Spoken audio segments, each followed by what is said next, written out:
Hi, thanks so much for joining us. My name is Noshinika, and I'm presenting today a talk called End the Monolith, Lessons Learned from Adopting Serverless.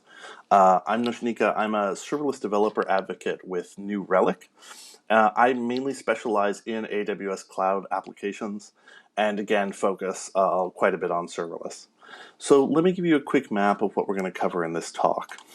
So we're going to talk about going from a monolith to a microservice architecture, and sort of the key points we're going to cover is, first of all, I'm going to apologize because this talk is a grab bag. It is not a nice, tight, simple message. We're going to talk about chopping up your problems. We're going to talk about handling the big challenges first, picking the right tools, and then how to grow your serverless team. So you should get a pre-roll survey with a pair of questions that are sort of the things that I'm the most curious about for anybody working in this area. Question one, right, are you currently using serverless in production? And question two, what's the biggest problem that you face with serverless development with a few options there? So let's go ahead and get started.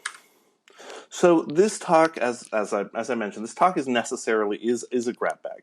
This is about lessons that I've learned from implementing serverless, and also from talking to clients and other developers, people at meetups, and everybody else.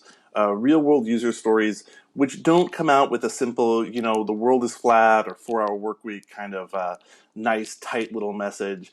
It is pretty implicitly, a set of observations about what we've seen and the lessons that we drew from it. So those are going to be both large-scale strategies and small-scale tactics about how you handle serverless problems. So probably first and most important as we're moving into serverless is the idea of chopping up your problems. So at New Relic, when we talk about dividing up a unit of work, there's a very inherent question, and anytime you use some sort of agile methodology or sprint planning, is the question of what is a feature, right? What is a unit of work? What do we call done, right? When we open our laptops in the morning, is that can we call that a feature? When we commit a line of code, is it by lines of code? There's sort of some silly arbitrary ideas, and so what do we say? And in New Relic, we use the term the minimum marketable feature. And that is to say that when we have a feature that we can go and tell users about reasonably, that is the sort of smallest unit of work available.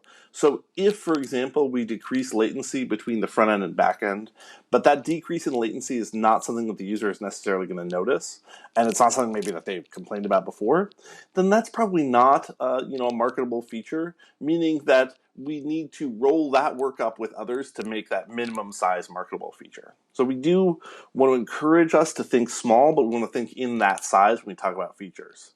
Now, the fact is that when we adopt serverless, we have to think a little bit smaller even than that. So let's think about a very, very small feature. In this case, let's say we're an e-commerce solution and we want to email people when a particular product is back in stock. So it's very small, right? If you send out a major email campaign to say, hey, now we can email you when your Lego set is back in stock, that's pushing it, but that's definitely that's minimum marketable feature, right? Let's talk about the monolithic solution to that minimum marketable feature, right? To say, okay, we need to send people an email when something is back in stock. The monolithic solution for that email notification is going to end up relatively large. Let's think it through in your own work, right? You're going to have to build an end-to-end service, right? So you need something in the e-commerce site that gives that, lets someone sign up for that email. You obviously have to create some kind of worker. You have to have an end-to-end component here. It's going to involve multiple teams, and it's probably going to take a few weeks to get released.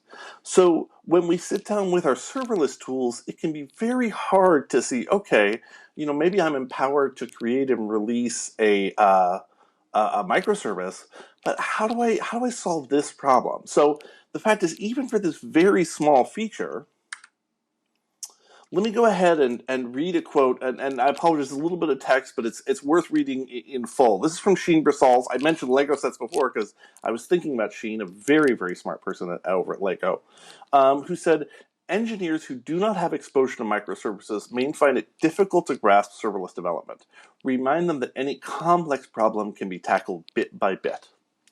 Really great advice. So let's try taking this thing, which sort of starts to feel like, oh, it's going to take a few weeks and a large number of people, and breaking it down into the microservice components.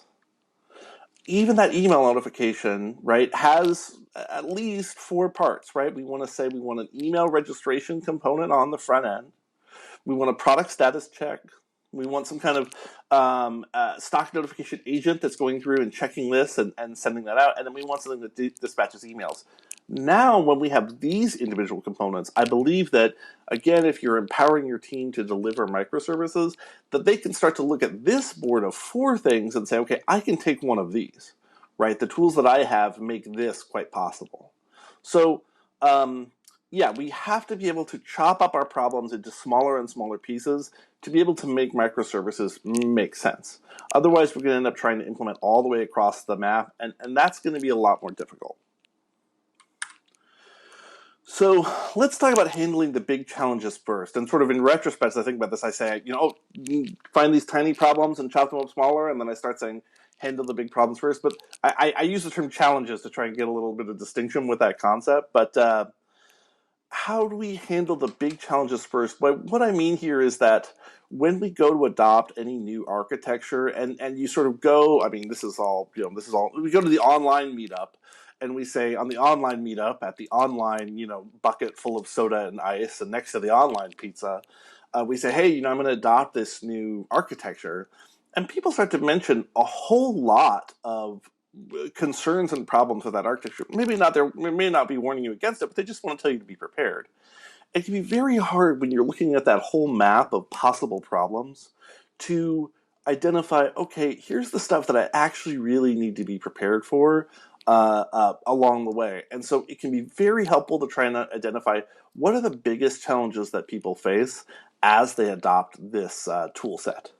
And in some previous kind of unscientific surveys of developers, and in my own unscientific survey of you, the attendees of this talk, debugging really often comes up as a number 1 challenge for serverless development.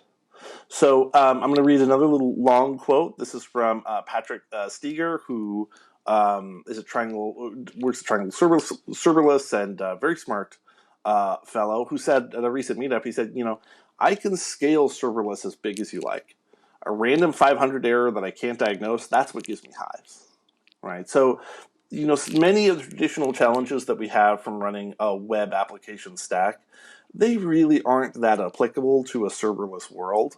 But the reality is that debugging can, rather than being either a non-problem or quite a bit simpler, can just start to feel a little bit more challenging.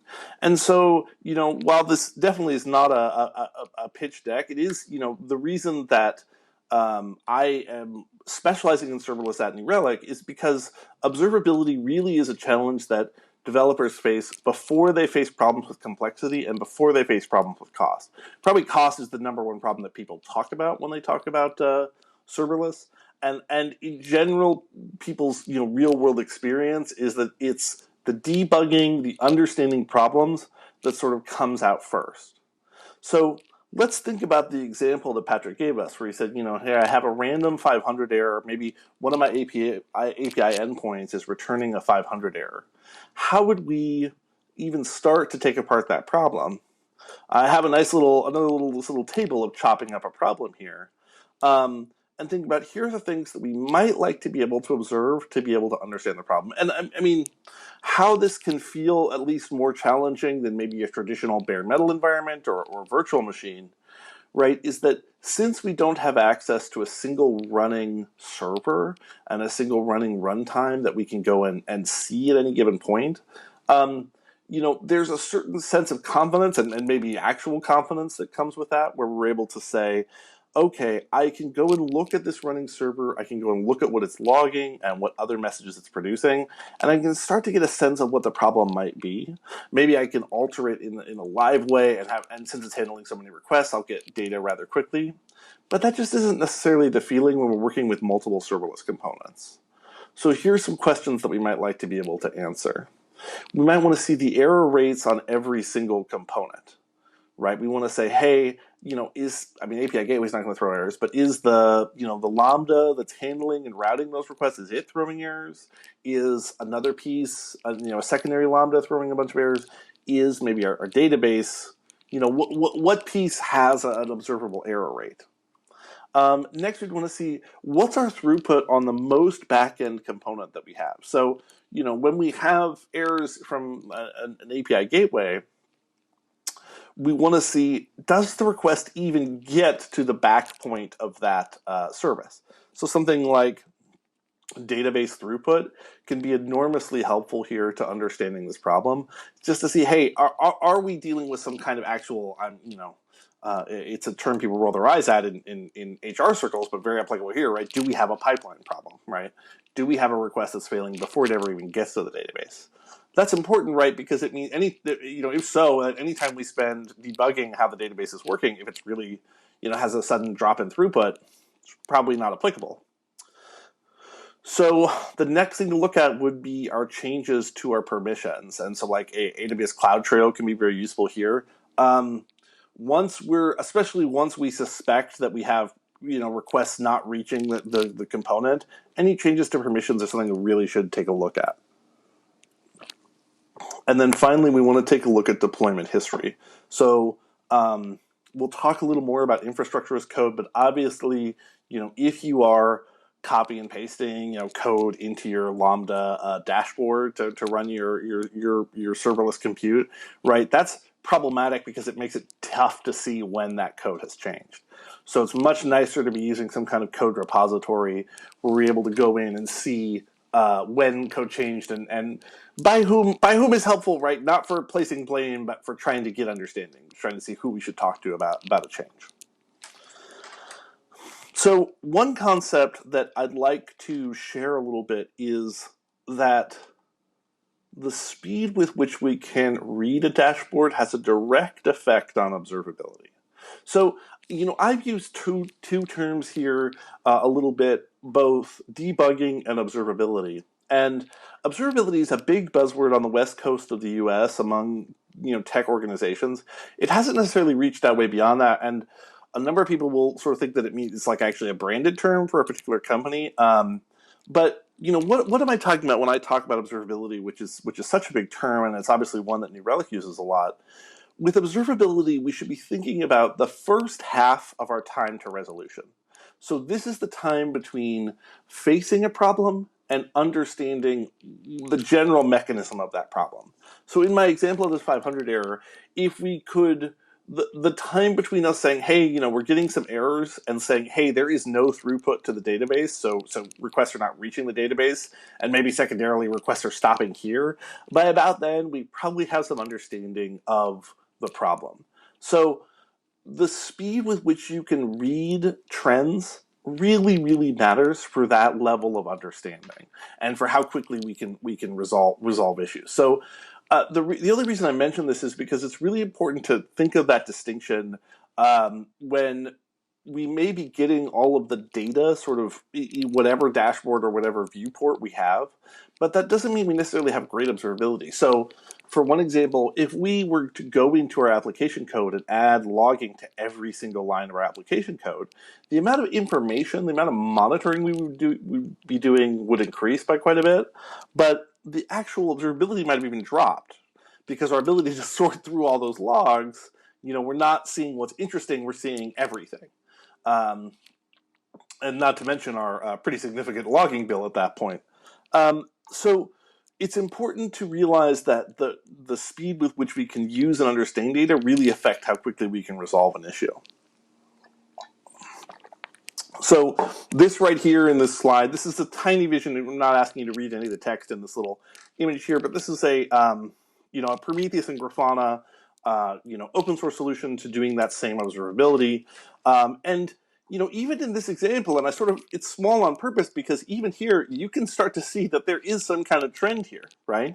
And we can start to do that first bit of observability just from sort of a you can get this from this dashboard even if you squint, right? And have a blurry view because you can see, hey, there's some spike and then there's a fall off right before that. And you can see which spike is earlier in time, which very strongly suggests that it has a causal relationship with whatever problem we're having. So, having that kind of quickly readable dashboard is a critical piece here. I will just mention, I loved exploring open source tools to do this kind of observability work. It is a key piece that you have to have someplace to put that data, right? And so even if we have a beautiful, dashboard, we want to be able to store and put that data someplace, which is why I'm so happy that New Relic now has a free tier, which means I can go and talk to anybody about how they're going to solve these observability problems. It makes it a lot more fun in my line of work because it means I get to talk to startups and even bootcamp graduates and stuff and say, hey, let's talk about doing observability from day one, because it really is a key piece of how you differentiate and how you successfully adopt serverless. Okay, so getting off of the observability wagon, let's talk about picking the right tools to really go out and deliver serverless effectively. Tom McLaughlin, you know him well. Hopefully, he's one of the AWS serverless heroes.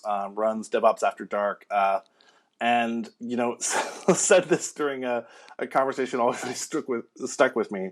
Which tool should you use for infrastructure as code? Yes. So there are a ton of tools for infrastructure as code. I mentioned it earlier as a key piece of any kind of observability solution or any ability to analyze a problem. And the thing that always really comes up when I have these conversations is that there are a bunch of them, and we'll talk about what some of those options look like. But more important than picking the right one is using one. So again, if you're copying, pasting code into the Lambda dashboard, if you're storing a bunch of environment variables in a shared spreadsheet or sharing long documents that say, make these 17 settings in the console, don't feel shame. I mean, we all do it. I did it yesterday. So, it's a thing that we all do, but it's not ideal. And the goal is to get to a point where the configuration of our infrastructure is stored in the same kind of repository that our application code is. So in general, there are three families of choices for infrastructure as code. You have AWS Cloud Formation, which is the templating tool to create instructions to deploy changes to your infrastructure. You have visual templating tools that let you sort of drag around nodes and more visually decide where you want the components to be. And then you have the AWS CDK. And CloudFormation, you write it in this template language, which can feel a bit daunting. So a visual tool, obviously, you don't have to do that. And with the AWS CDK, you can write those instructions in your own, whatever language that you're writing the rest of your application in.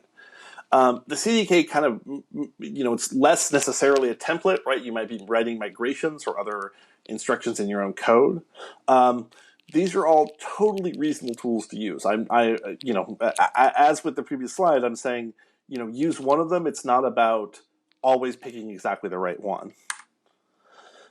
A lot of those serverless deployment tools use AWS CloudFormation as a base layer. So Serverless Framework and Stackery and CloudFormer, they all present these really nice usable tools for creating that configuration. Excuse me. But they all will eventually create a CloudFormation template. And I actually think that's a great thing. I've seen that mentioned as like, oh, don't bother with these because you just should be writing CloudFormation directly. I super disagree with that. I think that all of these are really great ways to learn and level up in that CloudFormation layer. I love the fact that they're writing to CloudFormation because it means that after you've written something in a format that you're comfortable with, you can go and look at what the CloudFormation template is that was created, and you can start to learn what those changes mean. When you make changes and commit them, you can see what those changes look like to the template. Super duper useful. For myself, anytime something will automatically edit a YAML and I can go look at it and be like, okay, right, yes, this is how YAML syntax works. Oh, so nice for me. So there's really great advice out there about how to effectively do that kind of templating. Here's a great quote from Ben Kehoe of iRobot, right? Make yourself more productive with declarative infrastructure as code instead of resorting to imperative crutches. And Ben Kehoe, sort of before a lot of these deployment tools existed at iRobot, or Ben Kehoe's team, it's not Ben Kehoe, carrying the whole thing on his back, but, but to adopt serverless at scale, actually created a bunch of tools to do this same kind of infrastructure as code and change management in a way that looked more like a sort of traditional web app delivery, and that was really a necessary key to delivering the kind of really high serverless gains that we've all seen from iRobot. Now, I do want to take a minute, since we are talking about tooling and we are talking about common problems, to talk about the fact that some of the best known problems in serverless aren't really problems anymore. So let's take a look at some of those problems of the past. I'm going to step through three of the most common and talk about how they've been solved. So the first is cold starts. Cold starts are sort of, I saw them mentioned in a piece that was passed all over last week as like, this is a reason why you can't do serverless is because of cold starts. I will not respond to that article point by point, but I will say that the author calls them cold startings, which is a charming neologism. But cold starts have been very effectively addressed, both in sort of somewhat more accurate measurements of how cold starts actually can affect performance, and also, of course, with provision concurrency, which is very effective at, if you are seeing cold starts consistently and you have any kind of predictability for your traffic, which is generally when we would say that cold starts are a problem, you can do provision concurrency to both save a good deal of money on the running of those lambdas, and also to make sure that they're started and available for you. Now, one of the causes of cold starts, and also cold starts sort of magnifying into a bigger issue, is when we had lambdas calling lambdas calling lambdas. So if something was completely unused for a long period of time and you had sort of several lambdas chained together, you might see a little amplification of that cold start effect. And one of the reasons for doing that is because for a while you really had to use a lambda to do any kind of event routing whatsoever. Your API gateway just sort of could only just hand requests right on, and any kind of sophistication with event routing had to happen, in the compute side. But that is really, really addressed by Event Bridge, and so that's really less of an issue now. It's not that you shouldn't have lambdas calling other lambdas, it's just it's not always necessary to have like an event router lambda in front of everything else. And then the last one is VPC interface slowdown. So if you had a lambda that was speaking into and out of a service within a VPC, especially if you had multiples, you used to start to see some effects that were kind of not that predictable or ideal. And that's really been effectively addressed. I don't have time in this presentation to go into sort of the details of how that's been addressed. I will say that while the other two required you to adopt a feature, right, provision concurrency and event bridge, the fact is that VPC interface slowdown was just addressed, so it really shouldn't be a concern. Okay, so last word on tooling is that a little bit of structure goes a long way. This is my own rendition, and I actually, turns out I was looking at it yesterday and I made a mistake. It's the Penrose tiles, the forbidden crystal symmetry tiles, where they make a pattern that goes on forever but never repeats. And I put it in here both because I always think about it when I think about structured logging, is having some structure that you can have insight to. Also because about 6 weeks ago now, Roger Penrose just won the Nobel Prize. So it's nice to look at one of his more fun projects. So structured logging makes it very, very effective to have insight later. We talked about the situation of you're sort of logging everything and you may have actually lost observability as a result. But the fact is that a little bit of structure, like in this quick code example, right, logging an object to your logs that has some kind of predictable keys and maybe some extra keys as needed, very, very effective way to get some insight further down the road. And I mention this one just because so much of the conversation around prepping is around buying a product, adding an AWS feature. But the fact is that you can do structured logging in your 100-line Lambda, just instead of doing straight text lines, log in objects that have the values that you need, and that'll make it so much easier to query down the road. So do a little structured logging now, and you'll really thank yourself later. So the last component is I talked about growing a serverless team, because something that I think about a little bit when I think about observability is I think about how, and this is something that Charity Majors at Honeycomb said that really stuck with me, is that when your most senior engineer leaves, your observability just went down. because the information right on your dashboards, your logs, your tracing is all the same. But the reality is that you have less ability within your team to look at that information and understand it. So having a good team is a key part of being able to understand problems and fix them in a serverless architecture. So this is kind of a joke. We've all seen these things, right? Someone needs a DevOps ninja. They need 5 years of serverless experience, 10 years of Kubernetes experience. They got to relocate to, the back of beyond. And, hey, it's something we've all seen. We've seen people wanting more experience than exists in the world. But the reality is that, these are extremely hot tools that people are super eager to use. And, even if you have a more realistic job posting, you just have to sit down and think, first of all, how many of these people even are out there right now who are experts in serverless, and how many of them are looking for work, right? It's not a long list. If you're looking to hire someone, hey, Twitter DM me and I can try to help you, hook you up with somebody. But, most of the people who are very good, the people who are quoted in this presentation, they are busy.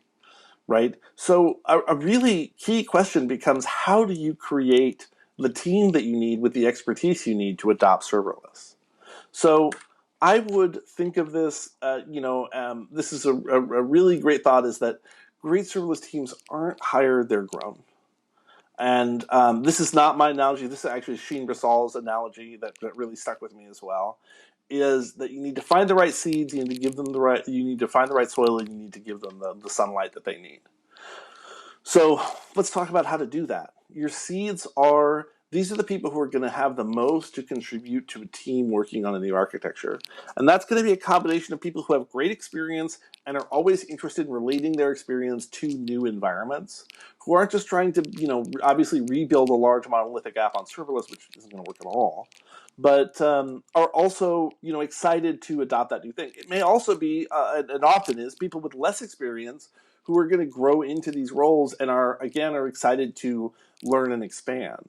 So, it's a combination of those people, and you really need to take the time to do that looking. If you have somebody that's super happy with the technology that they're using now, it may be that, despite how smart they are and how much they know, that may not be the best person to grow your serverless team around. So it's really easy to deploy your first serverless app. But if you want your team to grow and expand in that soil and make big, new, exciting stuff, the fact is that you're going to have to give them the development resources that they need. Whether that's a Cloud Guru subscriptions, whether or not it's a little bit of support for, running some services experimentally that may or may not have billing implications, you have to give them that environment where they can grow. And then finally, you have to give sunlight, right? You have to give honesty, accountability, and really, really importantly, you have to let that team share knowledge. Because it is easy to deliver your own few little microservices, understand how they work, and then not relate that effectively to the other pieces. Obviously, you're related in how they connect. And how they share data, but you also have to share that understanding. And again, it goes back to that observability conversation where you have to say, hey, only if every team member has a good understanding of how this technology is working, are we going to have somebody available to understand a problem when we face it. Not only is this key for growing the expertise that you need, but for most teams, once you have this high competence, once you have people who have grown into serverless, they are people, just as we were talking about with seeds, they are people who were very effective, who very much wanted to grow and increase their knowledge. And so by giving them this environment, you will also retain them a lot better. And not to belabor the analogy, they'll put down roots within your organization if they feel like this is where they're going to grow. So thank you so much for coming out. Again, my name is Noshnika. If we're friends, if we're Twitter mutuals, you can call me Nika. I'm on Twitter at Serverless Mom. I'm on Twitch at Noshnika. You can read my writing on dev.to/Noshnika.